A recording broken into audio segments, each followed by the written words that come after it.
Buenos días, me llamo Ana Kraus y voy a hablar del cuerpo híbrido en la narrativa de Roberto Bolaño.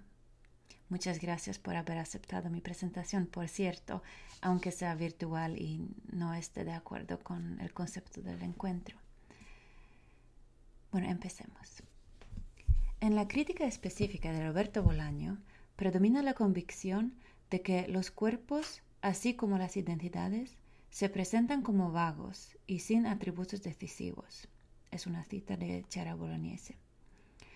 El interés de los críticos es sobre todo atraído por los cuerpos muertos, los cadáveres de las víctimas del femicidio juarense, en la parte de los crímenes en 2666, o en los cuerpos desmembrados y fotografiados por Carlos Wider, en Estrella Distante, que suelen comentarse en el contexto del horror, de la memoria de las dictaduras, o en el contexto más universal de la crítica del sistema capitalista como lo hace Charles Descartes. Algunos estudios se han dedicado a la problemática del rostro, cuyos rasgos predominantemente borrosos en la obra de Bolaño parecen sugerir la imposibilidad de una imagen coherente y descifrable que represente al ser humano en toda su complejidad y en su carácter contradictorio. En lo que sigue, quería desarrollar y desviar un poco esta reflexión, partiendo de lo justamente muy concreto y bien delineado que son ciertos cuerpos que destacan y que se hacen memorables en la obra del autor chileno. Los cuerpos vivos, en Bolaño, no son indiferentes ni borrosos, estorban. Los detectives salvajes, por ejemplo, Belano y Lima, tienen problemas de estómago, sufren de insomnio e impotencia. En 2666, Fate no deja de vomitar, Morini se desmaya y varios otros personajes sudan copiosamente todo el tiempo. Mientras que César Vallejo, en Monsieur Pain, incluso muere de hipo. Ello, sin embargo, no tiene que significar que Bolaño tenga una concepción dualista del ser humano, compuesto del cuerpo biológico y bajo, y alma o subjetividad, simbolizada por el rostro. Lo que pasa es que muchas veces es justamente a través de un aspecto raro, anormal del cuerpo, que ciertos personajes realmente toman forma en esa narrativa. Hay cuerpos gigantescos y cuerpos quemados, automutilados, atados a sus sillas de ruedas, cuerpos disciplinados de culturistas ciegos y de patinadoras, cuerpos de cojos y ciegas, de niños algas, cuerpos sufrientes de tuberculosis y dotados de una sexualidad extraordinaria que los consume.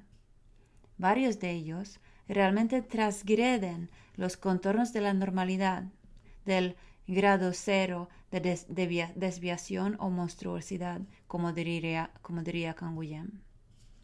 Estos cuerpos propongo pensarlos como más que humanos o poshumanos, para ubicarlos así en el contexto del pensamiento filosófico y ético de las primeras décadas del siglo XXI. Cito: We slowly awake from a modern illusion that kept nature from culture, human from animal, technical from biological, and world from word. The discrete contours of enlightenment man, safely secured in a skin of his own, are punctured with wounds that won't heal. In short, bodies are not what they used to be. Es una cita de Cecilia Osper y Astrida Neymanis, y esas palabras serán mi punto de partida para hablar de los cuerpos híbridos en el hogar de Bolaño.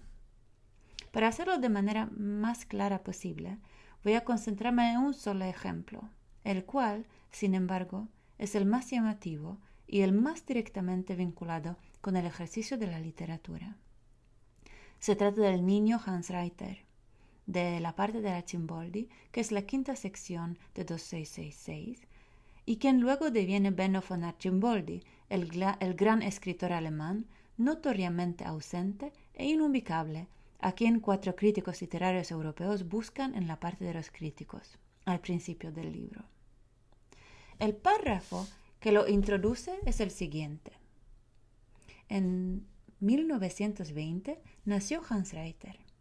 No parecía un niño, sino un alga. Canetti, y creo que también Borges, dos hombres tan distintos, dijeron que así como el mar era el símbolo o el espejo de los ingleses, el bosque era la metáfora en donde vivían los alemanes. De esta regla quedó fuera Hans Reiter desde el momento de nacer. No le gustaba la tierra, ni menos aún los bosques. Tampoco le gustaba el mar, o lo que el común de los mortales llama el mar, y que en realidad solo es la superficie del mar, las olas erizadas por el viento que poco a poco se han ido convirtiendo en la metáfora de la derrota y la locura. Lo que le gustaba era el fondo del mar, esa otra tierra llena de planicies que no eran planicies, y valles que no eran valles, y precipicios que no eran precipicios. Fin de cita. El personaje del futuro gran escritor desde el principio se sitúa en la periferia o en el espacio anormal, si lo pensamos con Gilles Deleuze y Félix Guattari, o sea, no anormal, sino espacio diferente, poroso, ubicado en la desterritorialización misma. Ni normativamente humano, ni realmente planta o animal, pues las algas no son ni lo uno ni lo otro, sino otra cosa para la cual nos falta el término. O sea, ni normativamente humano, ni realmente planta o animal, Hans Reiter se nos presenta a través de la insistencia en su corporalidad híbrida, o, para decirlo con Kristeva, abyecta, o sea, impura, irreconocible, inubicable, que es como un obstáculo. Lo poshumano, según la definición de Pramod Nair, significa, cito, radical decentering of the traditional sovereign, coherent, and autonomous human in order to demonstrate how the human is always already evolving with, constituted by, and constitutive of multiple forms of life. Como poshumano, el cuerpo del futuro gran escritor en la obra de Bolaño socava entonces tanto los conceptos tradicionales de la literatura como los del humanismo en general. En su teoría nómada, Rossi Braidotti lleva a cabo una crítica de los regímenes representacionales, de la imagen del pensamiento dominante que es mayoritaria y normativa, y desde la que la diferencia se define en términos negativos o peyorativos frente al concepto central. En el pensamiento nómada, en cambio, se trata de operar la descentralización de los conceptos dominantes. En Bolaño, ubicar aquello que llegará a significar la literatura, es decir, Arcimboldi, en el movimiento del devenir minoritario, o sea, ni niño ni alga, apuntaría a la necesidad de un cuestionamiento incansable de sus bases y también de los modos de leerla, la literatura. La apertura de los contornos del niño alga hacia lo otro, lo no humano, junto con su deseo de sumergirse en el mar, en vez de observar su superficie desde una distancia, sugiere su participación en la aliveness, que significa una conectividad y relacionalidad corporal radicales, la fuerza inmanente que precede a la subjetivación, común para todo lo que existe, que es por supuesto un concepto con raíces en el concepto de une vie de Gilles Deleuze. El deseo de sumergirse o de autodiluirse en el elemento fluido del joven Hans Reiter, cuyos propios contornos desde el principio aparecen como indefinidos, en algunas ocasiones lo lleva incluso a punto de ahogarse, lo cual podría verse como imagen bastante poderosa de la pérdida de la distinción entre sujeto y objeto, entre humano y no humano, entre cultura y naturaleza, o entre individualidad y su entorno. El niño alga podría, por consiguiente, pensarse en términos de la transcorporalidad propuesta por Stacy Alaimo. Cito: Imagining human corporeality as transcorporeality, in which the human is always intermeshed with the more than human world, underlines the extent to which the substance of the human is ultimately inseparable from the environment. By emphasizing the movement across bodies, transcorporeality reveals the interchanges and interconnections between various bodily natures. But by underscoring that trans indicates movement across different sites, transcorporeality also opens up a mobile space that acknowledges the often unpredictable and unwanted actions of human bodies, non-human creatures, ecological systems, chemical agents, and other actors. La participación abierta del cuerpo en su entorno, sin la distancia, ni siquiera la distinción, repitamos, entre sujeto y objeto, necesaria para la claridad de la visión, resalta la necesidad de otros tipos de relaciones que no se basan en la descripción, representación, análisis, interpretación, ni en el deseo de producir sentido. Estas otras maneras de participar en la aliveness, por definición, deben ser periféricas o minoritarias. Unpredictable and unwanted, como lo dice Alaimo. Quizás incluso directamente viscerales, es decir, involuntarias, no cognitivas, no intuitivas y afectivas. En el contexto posthumanista, marcado por el interés en la categoría de la experiencia, especialmente, aunque no exclusivamente, en términos de sus dimensiones corporales, no verbales y no conscientes, el afecto deviene muy relevante en la conceptualización de la subjetividad, ya que puede pensarse en términos no discursivos. Según la definición de David Panagia, el afecto es, cito, a physically grounded perception or feeling, and one that results from the body coming in contact with the ecology of other human and non-human bodies.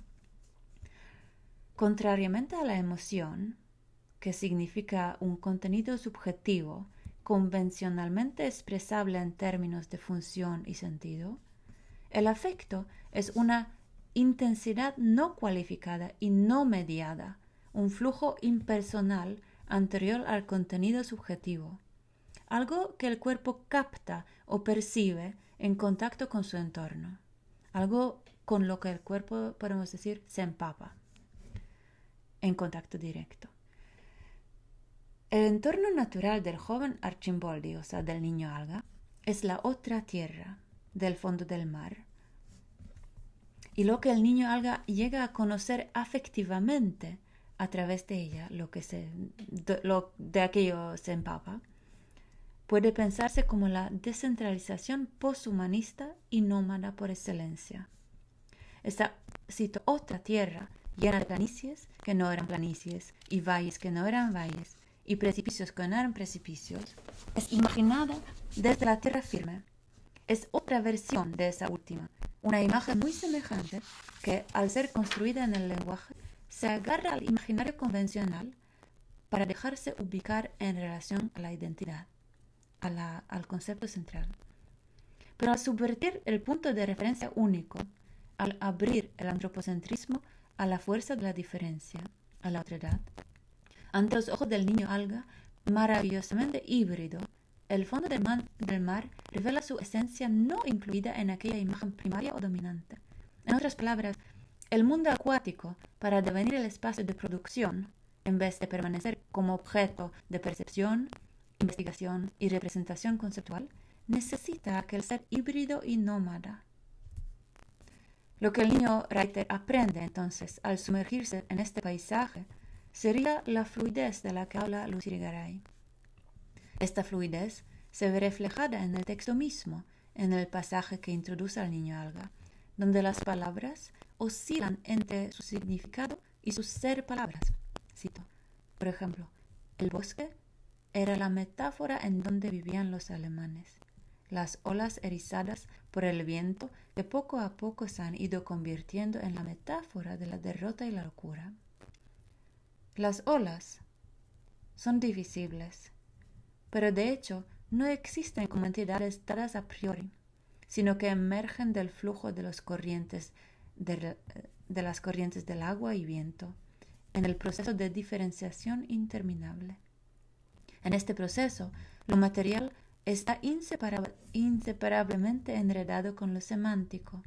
Ante nuestros ojos, las formaciones de las masas del agua llegan a ser olas, como las metáforas en las que viven los animales devienen lo que son, los bosques, por ejemplo. Pero bueno, ¿qué tiene todo esto que ver con los cuerpos híbridos en la obra de Bolaño? Quizás el carácter híbrido, o sea, abierto, periférico, nómada, de la corporalidad de ciertos personajes pueda pensarse como el síntoma de una visión posthumanista del mundo, en donde las entidades y estructuras emergen cuando entramos en contacto afectivo, intuitivo con ellos.